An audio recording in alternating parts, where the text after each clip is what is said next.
समय समय पर आरएसएस के लोगों के द्वारा सरना सनातन की बात जरूर कहा जाता है। तो एक तरफ से कहा जाए कि एक बहुत बड़ा राजनीतिक षड्यंत्र और कहा जाए इसको, जनगणना के कॉलम में उनको कोड अलग से क्यों नहीं दिया जा रहा है। लेकिन अभी तक भारत सरकार इस पर कुंभकर्ण के जैसे सो रही है। उन आदिवासियों का रिलीजन कोड मिले या ना मिले, इस पर कोई किसी तरह की बात उनके द्वारा उनके जुबान में नहीं आती। अब फिर तो 10 साल के बाद ही जो होगा, अब 10 साल के बाद क्या होगा नहीं होगा ये भी दूर दूर तक कुछ दिखता नहीं है। झारखंड में 1 मई से जनगणना प्रारंभ हो रहा है। 3 चरण में जनगणना होगा, जो जानकारी मिल रही है।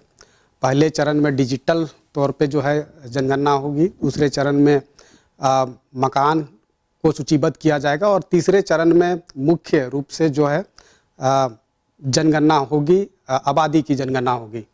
लेकिन जिस तरीके से झारखंड ही नहीं बल्कि अलग अलग स्टेट के जो आदिवासी है वो लगातार अपनी धार्मिक पहचान की मांग को लेकर संघर्ष करते रहे हैं ताकि जनगणना प्रपत्र में उनके लिए अलग धर्म कोड कॉलम अंकित हो। लेकिन ऐसा हुआ नहीं और कई ऐसे राजनेता भी हैं जिनमें से एक पूर्व मंत्री बंधु तिर्की है, जो शुरू से ही इस मुद्दा को गंभीरता से उठाते रहे हैं और लगातार ये मांग करते भी रहे हैं कि आदिवासी के लिए अलग धर्म कोड कॉलम अंकित हो।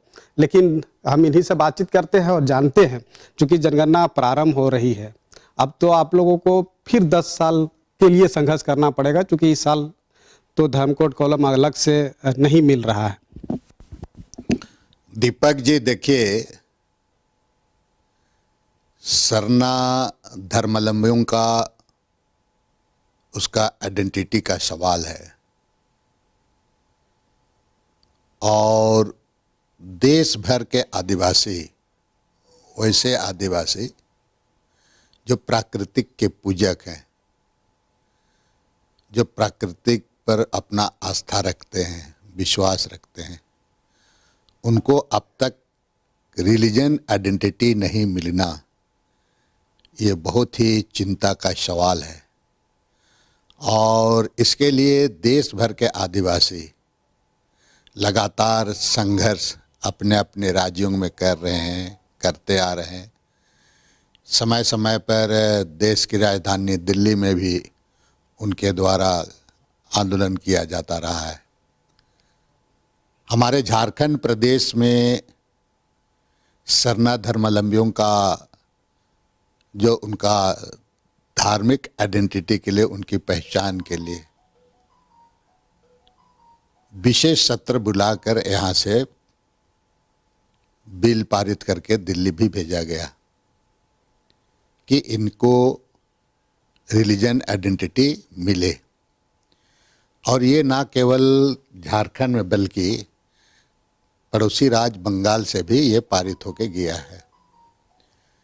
छत्तीसगढ़, उड़ीसा से लेकर के मध्य प्रदेश, कई एक राज्यों में के लोग इस पर आंदोलन कर रहे हैं। लेकिन अभी तक भारत सरकार इस पर कुंभकर्ण के जैसे सो रही है। उनके तरफ से कोई किसी तरह का कि देना है नहीं देना है, क्या करना है, इस पर कोई पहल नहीं, ना कोई उसके तरफ से प्रतिक्रिया भी नहीं आना। हाँ, समय समय पर आरएसएस के लोगों के द्वारा सरना सनातन की बात जरूर कहा जाता है।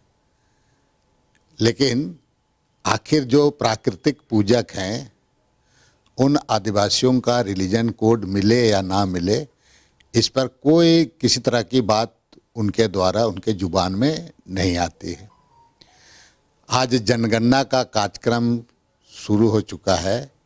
3 फेज में जनगणना होना है और ऐसे स्थिति में उनके लिए किसी तरह का व्यवस्था नहीं किया जाना, ये तो समझ लीजिए कि हमारे प्राकृतिक पूजक आदिवासियों का अस्तित्व को ही समाप्त करने के जैसा है। अभी जो 3 फेज में आपका जनगणना का कार्य चलेगा और जो अब तो जैसे एक तरफ से इतना होने के बावजूद अब फिर तो 10 साल के बाद ही जो होगा, और 10 साल के बाद क्या होगा नहीं होगा ये भी दूर दूर तक कुछ दिखता नहीं है। और ऐसे में एक तरफ से कहा जाए इनके साथ बहुत अन्याय ही है।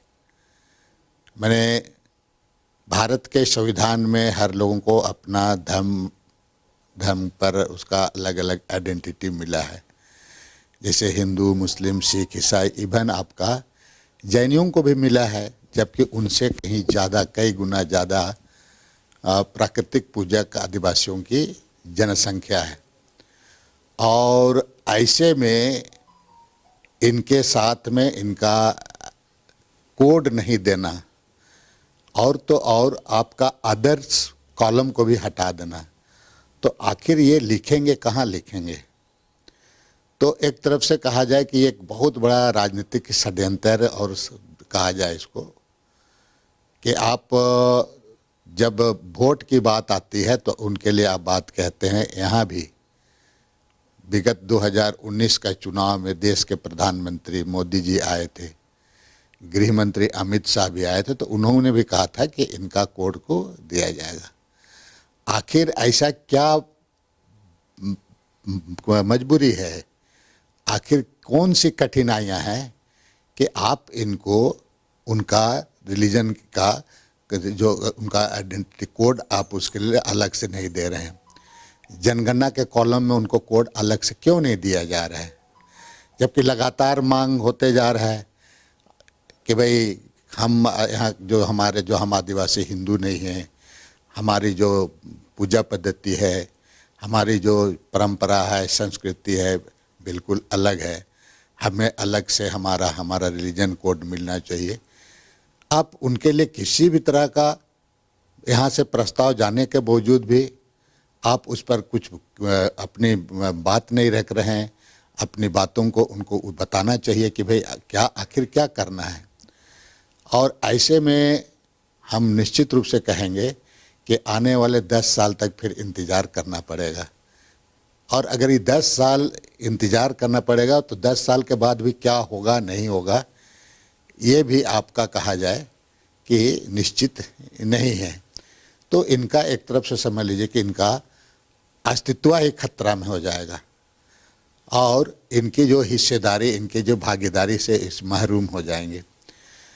अब ऐसी परिस्थिति में हमें लगता है कि पूरे देश के आदिवासियों को, और विशेषकर चूँकि इसमें झारखंड प्रदेश बहुत बढ़ चढ़ करके इस पर आंदोलन संघर्ष किया है, और इसी के चलते जब हमारी जो गठबंधन की सरकार बनी तो इसको विधानसभा से पारित करा करके इसको पूर्ण मेजॉरिटी बहुमत से इसको दिल्ली सरकार को भेजा गया था। और अब फिर हमें लगता है कि सरकार को ही इस पर पहल करनी चाहिए, और ऐसे में राष्ट्रपति से मिलना चाहिए, चाहे प्रधानमंत्री से मिलना चाहिए। और विशेषकर अभी मैं कहूँगा कि राज्य सरकार को इसके लिए, राज्य सरकार को ही कुछ यहाँ पर झारखंड से ही शुरुआत करना चाहिए। इनके लिए जो जनगणना है, ठीक है, भारत सरकार का जो आपका जो सेंसस किया जाता है वो कॉलम दिया हुआ है, लेकिन हमारे राज्य में, हमारे राज्य की सरकार को इस पर कुछ ना कुछ इस पर रास्ता निकालना चाहिए, चाहे जो भी परिणाम हो। इस पर मैं एक तरफ से कहा जाए कि इस पर बढ़ चढ़ करके काम करने की आवश्यकता है, और नहीं तो जो मैंने पहले ही आपको कहा कि अब 10 साल तक इंतज़ार करना पड़ेगा, और ये 10 साल में क्या होगा नहीं होगा इसकी जो भरपाई कभी नहीं पूरा किया जा सकता है। बातें ये भी छन कर निकल के आती है, क्योंकि झारखंड में ही जब हम लोग देखते हैं तो अलग अलग नाम से जो है धर्म कोडम की मांग होती है। तो अलग अलग स्टेट में, चूँकि पूरे देश भर में अगर आदिवासी की बात करते हैं तो करीब 750 से अधिक तरह के जनजाति है, और सभी अलग अलग नाम से धर्म कोड कॉलम मांगेंगे तो वो पॉसिबल भी नहीं है कि लोगों को दिया जा सके। तो एक राय, एक सहमति नहीं बनने का भी खामियाजा कहीं ना कहीं आदिवासी को भुगतना पड़ रहा है। देखिए, मध्य प्रदेश में भी हमारी कांग्रेस पार्टी इसके लिए विगत दिनों विधायक दल के नेता उमंग सिंघार जी के नेतृत्व में बड़ा आंदोलन वहाँ भी किया गया। हमारे जो राष्ट्रीय नेता आदरणीय राहुल गांधी जी भी उन्होंने कहा है कि हमारी सरकार आएगी तो हम सरना कोड, जो रिलीजन आइडेंटिटी कोड, उसको दिया जाएगा। ऐसे में हमें पहल करना चाहिए, हम ही को, लोगों को। हम लोग भी इस पर बात कर रहे हैं कि वैसे जो देश में, जहाँ राज्य में, देश के राज्यों में जहाँ जहाँ इसकी मांग जोर शोर से उठ रही है, वहाँ के नेताओं के साथ में बैठकर बात करके एक बड़े रूप से इसको आगे बढ़ाने की ज़रूरत है। और हमें लगता है इसका पहल कांग्रेस पार्टी को ही करना चाहिए। भारतीय जनता पार्टी से इसका उम्मीद नहीं किया जा सकता है, क्योंकि उनका निगाहें कहीं हैं, निशाना कहीं है, और ये किसी भी हालात में ये आदिवासियों का भला वो नहीं कर सकता है। हम हमारे जो कांग्रेस पार्टी के शीर्ष नेताओं से भी मैं बात भी कर रहा हूँ, आने वाले दिन बात भी करेंगे कि इस बार जो परिस्थिति, चूँकि जनगणना शुरू हो गया है, अब हमें ना कुछ इसके लिए हमें इसमें आगे बढ़ करके इसको काम करने का ज़रूरत है, ताकि हमारे जो प्राकृतिक पूजक देश भर के आदिवासी है उनकी आइडेंटिटी को बरकरार रखें, उनका रिलीजन आइडेंटिटी को हम दे सकें। और यही एक उपाय हो सकता है। साथ साथ में हम चाहेंगे कि जो भी संगठन चाहे हमारे प्रदेश में हो चाहे दूसरी जगह, हम दूसरे राज्यों से भी संपर्क स्थापित कर आगे कुछ ना कुछ हमें रणनीति बनाना होगा। अन्यथा इस सरकार से तो उम्मीद, भारतीय जनता पार्टी के सरकार, केंद्र की सरकार है, उसे उम्मीद किया जाना बेकार है। ये आदिवासी का ये दावा रहा है, आदिवासी समाज का, कि करीब 15 से 18 करोड़ की आबादी है पूरे देश भर में, लेकिन अलग से धर्म कोड कॉलम नहीं मिलने की वजह से लोग जो है कोई हिंदू में या कोई अदर कास्ट में जो है अपने को दर्शा देते हैं। तो इसकी वजह से सही आंकड़ा जो है सामने नहीं आ पाता है, और उसकी वजह से पॉलिसी भी उनके लिए नहीं बन पाती। और अब जब चूँकि जनगणना प्रारंभ हो रही है और अलग से धर्म कोड कॉलम अंकित नहीं है, तो जाहिर सी बात है कि एग्जैक्ट जो आंकड़ा आदिवासी की आबादी की है वो तो सामने नहीं आएगा। बिल्कुल, मैं इसीलिए कह रहा हूँ कि यही नहीं होना, उनका हिस्सेदारी पर भी एक तरफ से कहा जाए कि उनके हिस्सेदारी पर आपका, उनको सही तरीके से उनका हिस्सा भी नहीं मिल पाएगा। उनके कई एक अधिकार से उनको आप वंचित कर देंगे, ना ही योजना का उनको लाभ मिल पाएगा। और ऐसे में हम तो चाहेंगे कि झारखंड प्रदेश में हमारा अपील होगा तमाम लोगों से, प्राकृतिक पूजक सरना धर्मावलंबियों से, कि किसी भी हालात में हिंदू ना लिखें, वो अपना कॉलम बना करके सरना धर्म ही लिखें। तो उस पर भी किस तरह का कहीं कहीं पर अलग अलग जैसे कि बातें आती है, आदिवासी कोड या क्या, इसके लिए हमको लगता है जल्द से जल्द सभी लोग पहल करें और एक संदेश देना चाहिए कि आखिर हम एक सहमति हो कि आखिर हम सरना कोड दें, आदिवासी कोड दें। इस पर हमें तुरंत ना कुछ मैंने इस पर निर्णय लेने की ज़रूरत है, और लोगों में एक मैसेज देना चाहिए, संदेश हमें दे लोगों के बीच में कि हम इस बार जो हो वो जो उस पर हम जहाँ पर हैं हम सीधे वहाँ पर या तो हम सरना धर्म कोड को हम लिखे, वहाँ पर हम प्राकृतिक पूजक आदिवासी कोड ये लिखना चाहिए, चाहे जो भी होगा, लेकिन उसमें अपना जो पहचान है उसको ही लिखना होगा।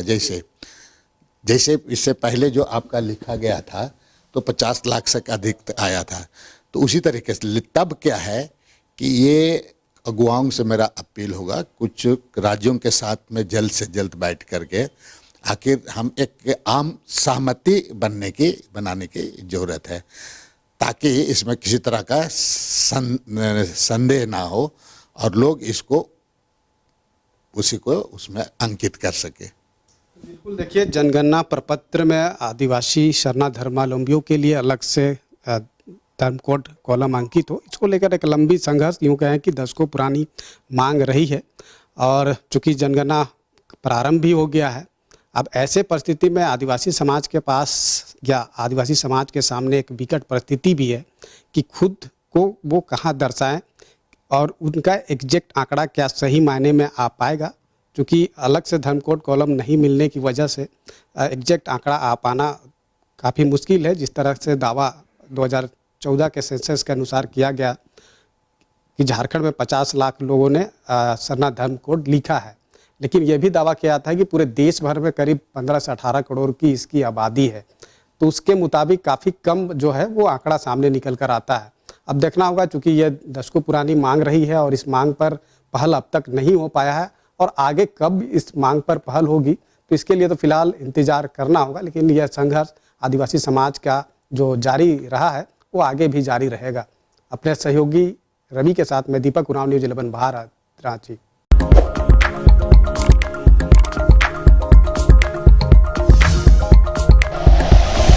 Like and share videos, subscribe करें हमारा चैनल और प्रेस करें बेल आइकॉन। न्यूज़ 11 भारत, सच है तो दिखेगा।